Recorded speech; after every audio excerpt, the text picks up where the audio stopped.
الوالي عزب شو طلع مع إبراهيم الكوميدي يتكلم على شيكابالا. إيه؟ ليه كده يا والي؟ ليه كده؟ شيكابالا عمل لك إيه يا والي؟ متضايق من شيكابالا كده ليه يا والي؟ رضا العزب بيطلع مع الكابتن إبراهيم الكوميدي في برنامج بلس شيكا. طبعا كالعادة ما عندهمش أي محتوى إلا شيكابالا. شيكابالا أكل، شيكابالا شرب، شيكابالا نام. طلع قال لك شيكابالا كان بيجهز تيشيرتات عشان الاحتفال ببطولة الكونفدرالية. لو كسبنا النهاردة إن شاء الله المدرب منعه وقال له ما تجيش ومش عايزك تيجي النهائي كمان. إبراهيم سعيد طبعا قال له أيوه صح، ده بيخرج كده اللعيبة عن تركيزها. إزاي يعمل تيشيرتات؟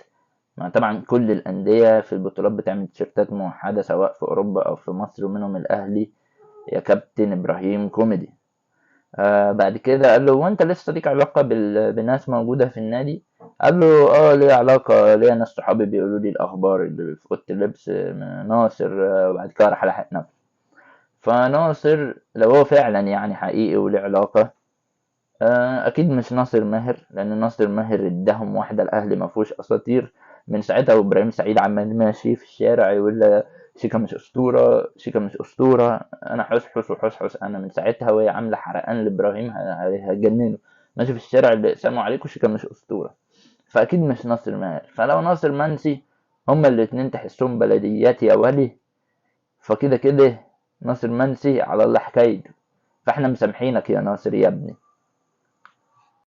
وبدأ الكلام يتقال إن شيكابالا هيعتزل. شيكابالا قالها قولا واحدا، قال أنا مش هعتزل إلا لما آخد بطولة أفريقيا، يا إما بعد نهاية عقدي، ونهاية عقدي ده اللي هو سنتين. يعني مفيش اعتزال لشيكابالا بعد الكونفدرالية زي ما الناس عمالة تقول. مش عارف هما ليه مش سايبين شيكابالا في حاله.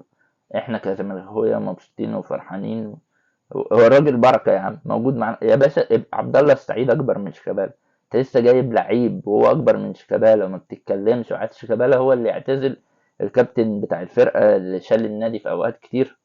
فشيكابالا عامل لهم هس يعني. فشيكابالا مش هيعتزل بعد الكونفدرالية، وممكن ما يعتزلش السنة الجاية كمان، لأن احنا صعب نوصل لبطولة أفريقيا.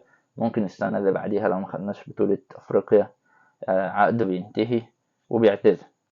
آخر حاجة بنشكر جماهير الوصل هنا في الإمارات على دعمهم لينا في ماتشاتهم، وبنبارك للوصل وجمهور الوصل على بطولة كأس الملك. هوريكم الرسالة اللي رفعوها في الماتش.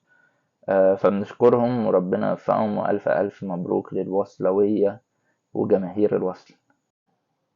وربنا يوفقنا النهاردة رجالة في الكونفدرالية إن شاء الله. ربنا يفرحنا ونتبسط النهاردة ونحتفل مع بعض.